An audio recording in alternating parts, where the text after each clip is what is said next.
소련 붕괴 원인은 여러 가지가 있지만 가장 큰 원인은 미국과의 군비 우주 경쟁으로 경제가 박살나면서 서서히 내부 불만이 쌓였고 공산주의 동맹국도 소련을 믿지 않으면서 붕괴됐습니다. 1991년에 붕괴한 소련은 내부 불만 해소와 공산주의 동맹 강화를 위해 돈을 쏟아부어 1980년 모스크바 올림픽을 개최했습니다. 하지만 모스크바 올림픽은 소련의 아프가니스탄 침공 이후로 미국과 미국 동맹국이 불참해 반쪽 올림픽이 됐고 결국 적자 올림픽이 됐습니다. 중국은 2022년 베이징 동계올림픽을 앞두고 있는데요.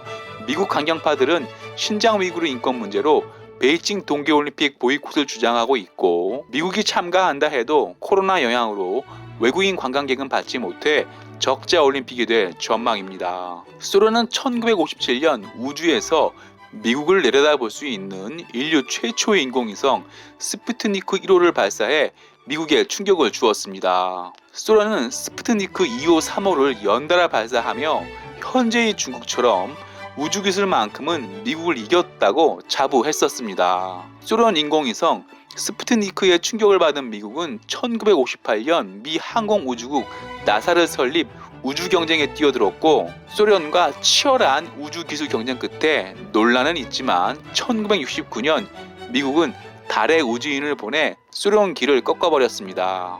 우주 기술은 돈을 쏟아 부어야 하는 기술로 달러를 찍어내는 미국도 1969년 이후 더는 달에 우주인을 보내지 않고 있습니다.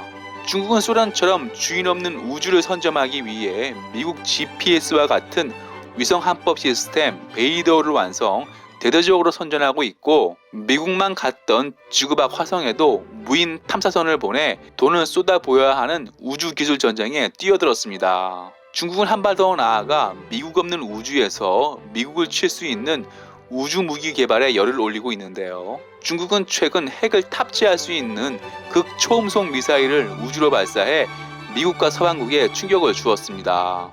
1939년부터 1991년까지 미국 국방비는 37조 837억 달러, 하나 4경 3,921조 원이었는데 이는 GDP의 9% 정도였습니다.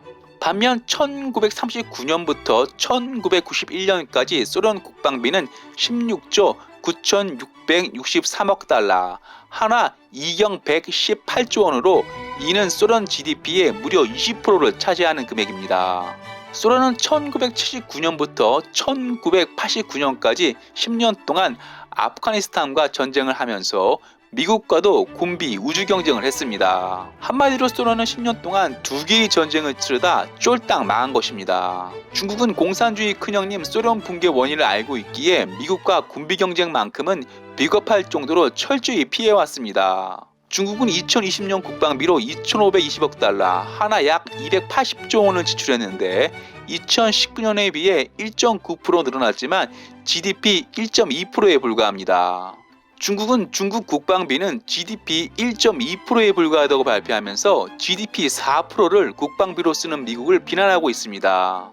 하지만 중국 통계는 믿을 수 없습니다. 이유는 중국은 항공모함을 2척이나 동시에 만들고 중국 스텔스 전투기도 대량으로 양산하고 있기 때문입니다. 중국 인민해방군 퇴역군인은 자그마치 6천만 명에 육박하고 현역병은 230만 명에 달하기 때문에 국방비는 GDP 1.2%에 불과하다는 중국 발표는 믿을 수 없습니다. 중국은 최소 GDP 3% 정도는 국방비로 지출하고 있을 것입니다. 중국 문제는 앞으로 군비를 계속 늘릴 수밖에 없다는 것입니다. 이유는 미국이 동맹국들과 함께 중국을 입체적으로 압박하고 있기 때문입니다. 미국은 미국, 일본, 호주, 인도 사각 군사안보동맹 쿼드, 미국, 영국, 호주 삼각 외교안보동맹 오커스를 출범시켰습니다. 쿼드는 군사적으로, 오커스는 외교적으로 중국을 압박하는 단체이기에 중국은 망한 소련처럼 군비 경쟁에 뛰어들 수밖에 없을 것입니다. 여기에 중국과 국경을 맞대고 있는 아프가니스탄에서 미국이 철수했기에 중국은 병력과 군비를 늘릴 수밖에 없습니다. 최근 미국은 유럽 동맹국들과 함께 대만 편을 들고 있는데요. 중국은 대만 독립을 막으려면 군비를 늘릴 수밖에 없습니다. 미국은 지난 5월 한국 미사일 거리 제한을 기습적으로 풀어주며 중국을 압박하고 있는데요. 이것 또한 중국을 군비 경쟁에 뛰어들게 할 것입니다. 중국은 외교적으로나 군사적으로나 동맹이 없기에 국방비를 GDP 10% 정도만 쓰면 경제가 망가지면서 소련처럼 스스로 붕괴될 것입니다. 마치고 마치겠습니다. 유익했다면 구독, 좋아요, 회원 가입 부탁합니다.